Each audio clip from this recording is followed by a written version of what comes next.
Salve, salve, meu caro rubro-negro, bom dia a todos e principalmente aquele que o seu time venceu na Libertadores. Eu achava que seria difícil demais na altitude, de acordo com o histórico do Flamengo na altitude, beleza?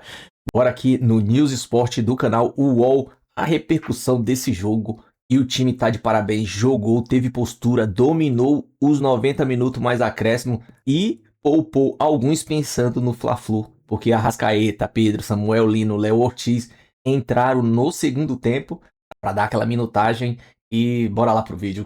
Os créditos, o link abaixo, mas antes se inscreva aqui no nosso canal ASR Fla, ative o sininho, deixa seu like, é importante e bora lá. Muito bem, o Flamengo venceu. Tinha que encarar a altitude de Cusco, encarou 2-0. Venceu na altitude. Se alguém tiver receitas aqui de problemas para tosse, pode me falar. Estreou bem, 2-0, 3,4 mil metros de altitude. A gente vai ver Chá de coca. A gente vai ver os gols aí do Flamengo, os melhores momentos. O time não teve o Alexandre, o Jorginho, Pulgar, Everton, Cebolinha e Saul. O Leonardo Jardim fez uma escalação diferente, pois um time mais leve, né, na altitude. Começaram jogando Emerson Royal, Danilo, Everton Araújo, De La Cruz, Plata e Bruno Henrique. Varela no banco, Léo Ortiz no banco, Arrascaeta no banco, Samuel Lino e Pedro também no banco. Então, portanto, o Flamengo é líder do grupo porque o Independiente Medellín e Estudiantes empataram. Uma boa vitória do Flamengo nessa estreia. Era um jogo, estreia sempre chato e tinha altitude. O time do Cusco provavelmente será o fiel da balança. Quem perder ponto aí vai se complicar, né? Ou vai ter mais dificuldade, certo, Arnaldo? Certo, vitória excelente. Eu acho que com essas alterações, com esses problemas, né, que o Flamengo tinha. O Flamengo tem uma situação até a parada da Copa um pouco desconfortável, né? Porque ele não largou tão bem no Brasileiro, então, em relação ao líder do Palmeiras, ele tem que descontar. O grupo dele na Libertadores não é tão simples, é um grupo mais equilibrado. E na Copa do Brasil, tem uma eliminatória da Copa do Brasil até a parada da Copa, ele pega um time de Série A, o Vitória, né? Então se você vamos comparar com o outro espanhol que você gosta tanto, o Palmeiras. O grupo do Palmeiras na Libertadores me parece mais simples, inclusive logisticamente. O Palmeiras está a 8 pontos do Flamengo no Brasileiro, com um jogo a mais. E o Palmeiras tem um jogo da Copa do Brasil, uma eliminatória que não conta para ele. É Jacuipense com mando neutro, vai jogar em Londrina. Então, o Palmeiras tem um calendário, faltam 15 jogos para todo mundo, hein, que está em 3 competições. Todo mundo está fazendo essa conta, 15 jogos até a Copa, 15 jogos até a Copa. O Flamengo tem que perseguir o Palmeiras no Brasileiro tendo essas outras competições paralelas. Então, ganhar na estreia em Cusco tem um valor gigantesco. E tem uma coisa já desconfortável para o Flamengo em relação ao Palmeiras também na próxima rodada do Brasileiro. Os dois fazem clássico. O Flamengo joga no sábado contra o Fluminense. O Fluminense jogou um dia antes, pela Libertadores. A turma vai sair de Cusco. Tudo bem, voo fretado, beleza, tal. Sábado tem Fla-Flu. E o Fluminense está disputando com o Flamengo ali em cima também. O Palmeiras só vai jogar com o Corinthians. O Abel que reclama tanto de intervalos entre jogos. O Palmeiras só vai jogar com o Corinthians no domingo. O Corinthians ainda vai jogar hoje. O Corinthians ainda vai jogar hoje. Né? Então, me parece também na rodada dos clássicos entre Palmeiras e Flamengo, uma vantagem para o Palmeiras nesse final de semana. Então, ontem, mais do que dar espetáculo, era sobreviver e ganhar na altitude. Acho que o Flamengo cumpriu o objetivo com sobras. Vale lembrar também que o ano passado o Flamengo se complicou na fase de grupos na Libertadores, apesar disso venceu a Libertadores. Mas, para mim, uma ótima estreia com esse personagem que é uma figura, eu acho, secundária no time do Flamengo, mas ele acaba aparecendo em diversos momentos. É o Plata agora. O Plata não vai jogar mais, o Plata não sei o que lá. O Plata foi expulso diversas vezes em torneios sul-americanos no ano passado e quase foi expulso ontem de novo. Mas ele foi importante porque ele não sente muito a altitude, ele é versátil e foi importante nessa vitória na estreia fora de casa. Que tal, Casão, essa estreia do Flamengo, 2-0? Até tranquila, né? Ontem nós falamos aqui o que a gente achava que ia ganhar. Eu achava que os dois, né? Tanto o Palmeiras como o Flamengo iriam ganhar. Mas o jogo do Flamengo, em Cusco, o único adversário era a altitude e a distância para chegar, né? A diferença técnica de um time para o outro é gigantesca, né? É aquilo que vocês falaram antes aí. Quem perder ponto pro Cusco pode se complicar na luta pela liderança do grupo, né? O Flamengo já foi lá e ganhou. Então, vamos colocar assim na teoria mais lógica. O Flamengo tem 6 pontos já, certo? O Flamengo tem 6 pontos na primeira fase. Ele já ganhou do Cusco lá e vai ganhar do Cusco no Maracanã. Eu não vejo a mínima possibilidade de acontecer uma tragédia, de um empate, por exemplo. Então, na teoria da classificação, o Flamengo já fez os seus 6 pontos. Tiras. Fala, Júlio. Esse lance aí, cara... Aliás, tem uma curiosidade, né? O Cusco era o Real Garcilasso. Isso, exatamente. E ele mudou. Era o Real Garcilasso até outro dia, agora é Cusco. Exatamente. Muito simpático, o Cusco. Botaram agora o Picho ali no escudo. Mas deixa eu falar uma coisa sobre o Paquetá e a Arrascaeta, porque um comentário que eu fiz desde quando o Flamengo estava querendo contratar o Paquetá, e eu sempre considerei o Paquetá um jogador superestimado por muita gente sobre a capacidade dele jogar por todas as partes do campo. É inegável que ele possa jogar por todas as partes do campo. Para mim, o que não é correto é considerar que ele joga bem, em alto nível, no nível, qualquer que seja o nível que você considera do Paquetá, tem lá um nível mais alto. E para mim, ele não joga nesse nível mais alto quando ele joga abertão pela direita, abertão pela esquerda, ou como segundo volante, que o Tite botava toda hora para jogar. Para mim, o nível mais alto do Paquetá é como um camisa 10. E quando ele estava para chegar no Flamengo, eu fiz esse comentário, falei, mas o camisa 10 é o Arrascaeta. Quem joga ali pelo meio, com liberdade, atrás do Pedro, que ontem não esteve em campo, só entrou no segundo tempo, é esse aí que tá comemorando o gol. É o Arrascaeta, que fez uma temporada passada abismal, né? Onde que o Paquetá ia entrar? Bom, a resposta do Felipe Luiz foi, o Paquetá vai entrar pela direita aqui. Acho que o Felipe Luiz colocou o Paquetá muito cedo para ser titular de muitos jogos, e eu não acho que ele atuou bem, e nem foi convocado pela última vez. Ontem, o Arrascaeta ficou no banco e o Paquetá jogou na posição que, para mim, é a boa dele. Não sei se o Leonardo Jardim considera que o mais importante era ganhar não, mas era o jogo contra o Cusco ou é o Fla-Flu de sábado. Acho que no Fla-Flu de sábado vai jogar o Arrascaeta e não vai jogar o Paquetá. E acho que esse novo técnico está nos dando pistas de que é um ou outro. Não sei, vamos ver. Talvez ele encontre uma maneira para colocar os dois ali, mas eu acho que o Leonardo Jardim está interpretando que a posição do Paquetá é essa mesmo. Ontem jogou o Paquetá, saiu no finalzinho do jogo para entrar o Arrascaeta. Vamos ver quem vai jogar no Fla-Flu ou se o Leonardo Jardim vai colocar os dois. O que você acha, Tironi, Oi, fala, Casão.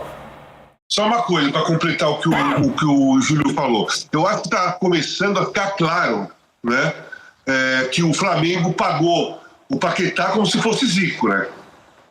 Porque é um jogador bom, como o Júlio falou, numa determinada posição, mas é um jogador bom jogador, acima da média, um ótimo jogador em fase boa. Não é um jogador com aquele valor que o Flamengo deveria ter gasto esse valor todo, foram 42 milhões de euros, se eu não me engano, né, pelo Paquetá. Né? Na minha visão, foi demonstração de poder. Não foi contratação necessária, você vendo o talento do jogador e o valor a ser pago. Isso aí eu falei naquela época também, muita gente criticou, muita gente atacou, influenciadores de flamenguistas atacando, e o que eu falei até que o Arias era mais jogador, que o Paquetá estava chegando mais com preço melhor. Aí, hoje em dia, muitos dessas pessoas criticam a contratação do Paquetá, não pelo futebol do Paquetá, mas pelo valor e o rendimento dele. Né? O Paquetá, no auge do Paquetá, ele não chega nem perto do Arrascaeta. No auge do Paquetá, ele não chega perto do Arrascaeta. Se os dois estiverem no auge, disputando posição, você coloca quem para jogar? Os dois no auge. E aí, Arnaldo? Assim, vamos lá. Eu reparei, por exemplo, contra o Bragantino, aquela sova. O Paquetá jogou de 10, jogou no lugar do Arrascaeta, na função que, em tese, ele desempenha melhor, como foi ontem. E aí, foi o Paquetá que jogou mal contra o Bragantino ou foi o Flamengo inteiro que jogou mal contra o Bragantino? Ele decepcionou. O Flamengo foi um desastre contra o Bragantino, do goleiro ao ponto esquerdo. Mas é aquilo, o cara que é contratado por 40 milhões, ele vai ficar com a etiqueta. É isso. Faz parte, tá no pacote. Agora, o que eu sei e que já dá para perceber no Paquetá, no Flamengo agora, e que foi a constante dele nos últimos anos todos de carreira, ele vai estar sempre à disposição. No futebol brasileiro, hoje se joga em quantidade. Né?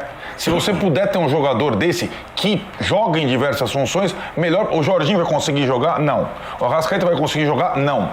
O De La Cruz vai conseguir jogar? Não. O Pedro vai conseguir jogar? Não. O Paquetá vai conseguir jogar. Então eu quero ter um cara desse no meu time. Ele vai estar à disposição sempre. Né? E essa questão, o Danilo vai conseguir jogar? Não. O Flamengo tem. O Alexandre vai conseguir jogar? Não. Quantos eu falei aqui? Já tem uns 7. Então, ele vai ser útil a temporada inteira pro Flamengo. Ele não vai ser o Zico, nunca vai ser. Ele vai ser o Arrascaeta, também nunca vai ser. Agora, ele vai estar sempre à disposição para jogar pelo time, porque ele é um cavalo. Né? Ele é um jogador que tem valências pro futebol atual. E no futebol sul-americano se joga 3 partidas por semana. Então, eu quero ter o Paquetá para me ajudar. Se eu tenho 40 milhões para gastar, se eu gastei mais ou não, é uma outra discussão. Também acho que ele não vale. Assim como acho que o Arias não vale, assim como acho que o Vitor Roque não vale. Não vale. O futebol brasileiro, uma bolha, não vale. O Vitor Roque, a gente não fala mais do Vitor Roque, certo? Porque ele conseguiu, esse aí vale. O ano passado, mas quando o Vitor Roque passou a primeira fase no Palmeiras sem marcar gols, tinha essa discussão. Aí, não vale. Depois, agora cadê o Vitor Roque, por exemplo? Há quanto tempo o Vitor Roque não joga? Né? Então tem essa situação, eu acho que, de novo... Não, mas ele tá machucado, né? Então... Ele tá machucado. Então, mas era uma... O Paquetá também machuca. Muito pouco. O Paquetá também machuca. Mas muito pouco. Mas é o histórico. Acontece... O Vitor, você falou que o Paquetá é um cavalo, né? É um cavalo, eu acho também, é um cavalo. O Vitor Roque também é um cavalo. Sim, e se machucou, né? Então eu tô dizendo... Tornozelo, não é contusão, não é cansaço. Isso, faz parte. Estamos discutindo cansaço. Não, agora, a contusão faz parte. Sim, mas assim, no caso do Vitor Roque, eu só tô falando que o Palmeiras não é claro sobre a contusão dele até agora. Né? A gente não sabe o que ele teve. Nem a do Paulinho, é claro. Nem a do Paulinho.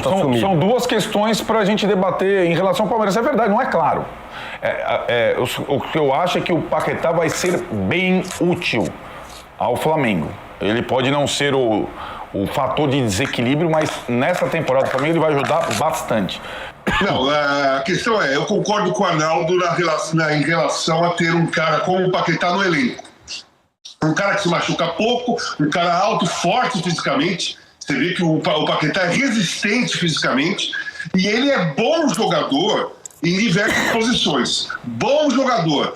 Em uma, talvez ele seja ótimo no auge, mas ele é bom jogador em todas as posições. Então, por exemplo, Paquetá, que você falou, Arnaldo, a Arrascaeta vai jogar todo? Não, o Paquetá joga. O Alexandre, o Paquetá joga. Eu não sei quem é, o Paquetá joga. Desse jeito ele não vai pra Copa.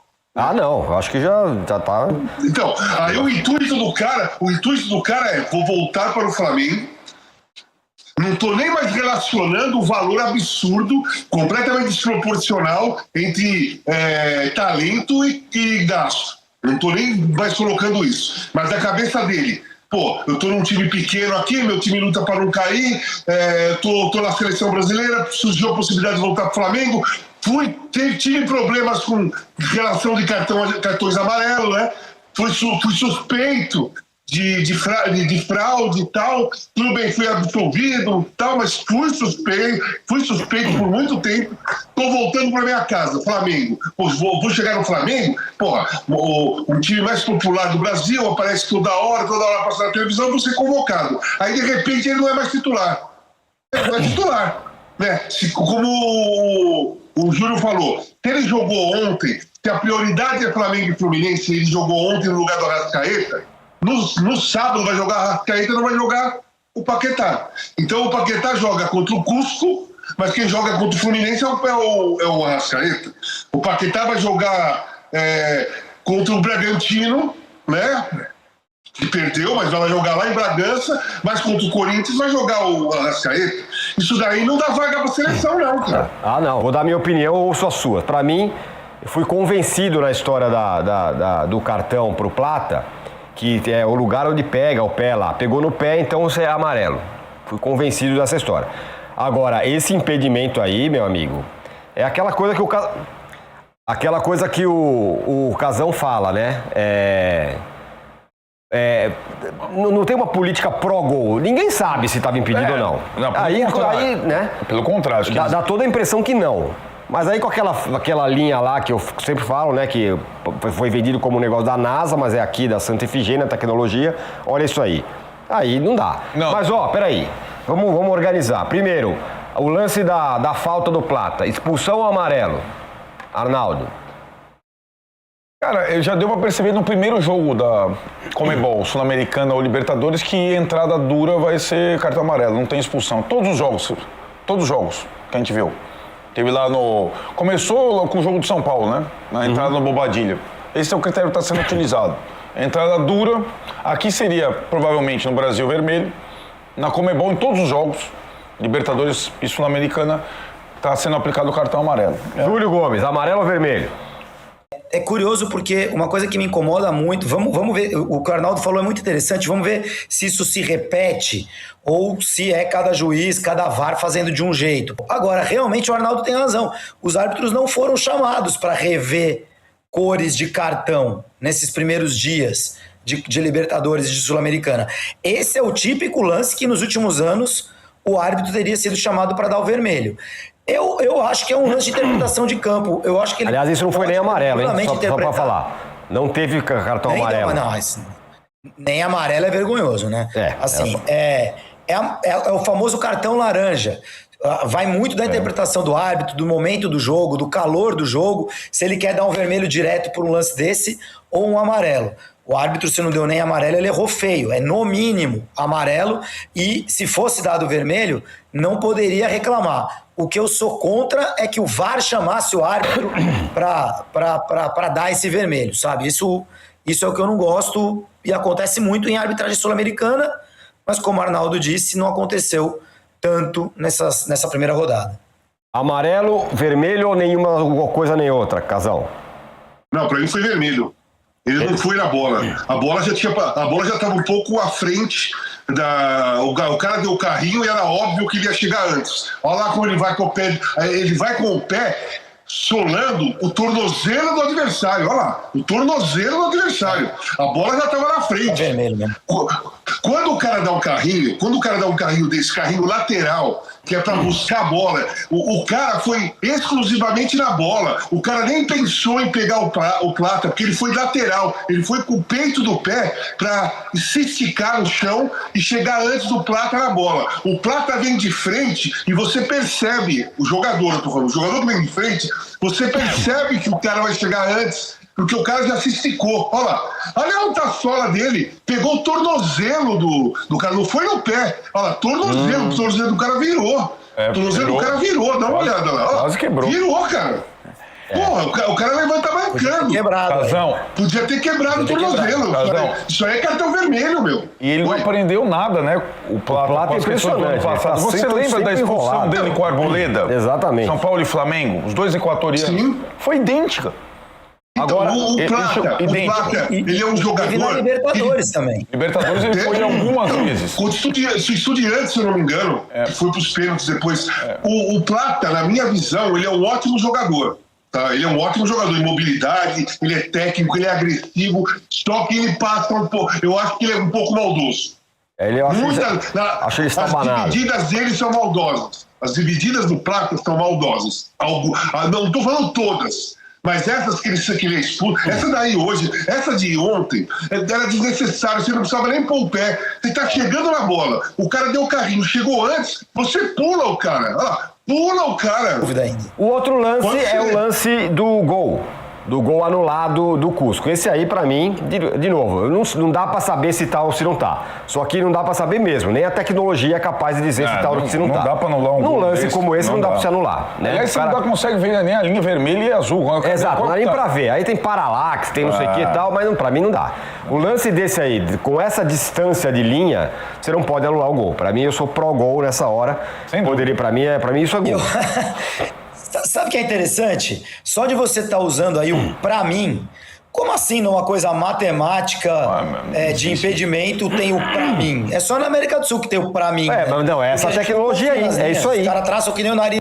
É esse negócio dessa tecnologia que eu falei, vendida como fosse da NASA e na verdade é da Santa Ifigênia. E aí, né, o lance desenrolou. Isso, foi que o cara foi lançado e bateu pro gol. Não, foi lá, cruzamento da esquerda. Pô, pelo amor de Deus, não, teve uma expulsão, só pra voltar ao lance. Acho que até ter semiautomático, esse tipo de lance não poderia ser anulado nunca, certo? Não poderia ser anulado nunca. Agora, Tironi, teve uma expulsão que a gente vai ter que representar aqui. Por favor. A Libertadores. Você vai ter que levantar. Vem cá. Eu vou participar? Ó, você vem aqui. Olha lá, foi no Sporting Cristal e Cerro Porteño, grupo do Palmeiras. A gente tá falando de critérios, né? Então, o Sporting Cristal vencia, foi lateral pro Cerro Porteño. Eu sou o Cecílio Domingos, Cerro Porteño, vou bater o lateral. O Tironi fica tentando atrapalhar, vai, tipo assim... Atrapalhando. Mas, pulando. O cara fez assim, ó, deu na cara dele? Deu na cara. E aí? Entendeu? Bolachou a cara com a bola, né? O Cecílio Domingos. Mas aí chamaram do VAR. Pra vocês fazerem igual? Vai, vem. Não tem bola, já foi feito, já tá feito. Vocês entenderam o negócio? Entendeu a dinâmica, Casão? Já tá feito. O cara arremessou que nem queimada. Ô, Tironi, Arnaldo, eu entendi a dinâmica, mas eu acho que precisa ter... A bola. Vamos providenciar pra fora. Vem cá, pega aquela almofada. Não, que almofada? Você vai dar uma almofada na minha cara. Não. Fala, explica aí. O cara foi expulso ou não foi? A almofada não machuca. Foi expulso ou não foi? Ele não quer deixar eu dar um almofadão na cara dele. Foi expulso. O VAR chamou e ele foi expulso por uma bolada, tipo queimada. O que tem a ver com o lance? Arnaldo, se eu estivesse no estúdio, eu ia querer mostrar também com o Tironi a falta do Plata. Aí não. O Tironi ia dar o carrinho e eu ia... Não, o que tem a ver esse lance? Claro que tem a ver. A Comebol não está expulsando por entradas duras, carrinhos e tal, mas por bolada na cara. Por antijogo. Bolada na cara. Até você ia ser expulso aqui no estúdio se fizesse isso. É que eu não permiti. Foi considerado uma agressão, entendeu? Uma bolada na cara. Mas não deveria, né? Mas não, como não deveria? O cara dar uma bolada na cara do outro não é agressão, é o quê, então? O jogo, o cara tá atrapalhando, pô. Ave Maria, vocês estão loucos. Exato. Então tá aí. Olha, o Cueva, que é o ídolo maior do Arnaldo, reclamou, chamou o juiz de ladrão. Cadê? Tem aí, ó. Quer ver? Olha lá, ladrão. É isso, cara. E Rodê. E esse aí? Não, esse não é ele, não. Esses são os jogadores do time. O Marlon Ruidias e o José Zevallos ficaram na bronca. Não, pegou, porque foram dois lances muito pró-Flamengo. Não, muito. A arbitragem foi tudo menos caseira, né? A arbitragem foi tudo menos caseira. Fato é que o Flamengo faz 2-0, é líder do seu grupo na Copa. Olha essa imagem aí, que feia, cara. Olha o tornozelo do cara. Tá dobrado. Podia ter sido expulso de fato, mas não foi. Eu vou mudar minha opinião. Passou do laranja pro vermelho, né, Júlio? Não, eu comecei com era só amarelo, já tô achando que é expulsão também. Bom, esse foi o News Esporte do UOL, cara. Todos aqui são imprensa paulista, mas eu também acho aquela falta do Plata ali, cara, ficou ali meio termo, hein? Ali poderia ser cartão laranja, ficou ali... Mas se você vê, tá sendo o padrão, como o Arnaldo falou. Basta você ver aquele jogo ontem do Palmeiras, o GG, o Gustavo Gomes, chutou a bola e deixou as travas, pegou na canela do jogador lá do Júnior Barranquilla e não deu nem falta. Agora tem que ver se ele vai manter esse padrão. Mas o Flamengo tá de parabéns sim, porque eu imaginava que seria um jogo difícil porque é na altitude. Cara, basta você ver o retrospecto do Flamengo na altitude, cara, é alta sim a taxa de derrota nos jogos nessas condições, cara. E o Flamengo jogou, parecia que tava em casa, dominou. Cara, eu fiquei surpreso. Aliás, a maioria ficou surpresa com a postura do Flamengo. O que interessa é que o time foi mesclado pensando no Fla-Flu desse sábado. E é importante também para a gente continuar na caça da ponta. Mas enfim, tá ótimo. O vídeo é só, se gostou, se inscreva aqui no nosso canal, ative o sininho, deixa seu like, compartilha, comenta, ajuda demais a hypar. E diz aí, você acertou o placar? Tamo junto, até a próxima. Saudações rubro-negra.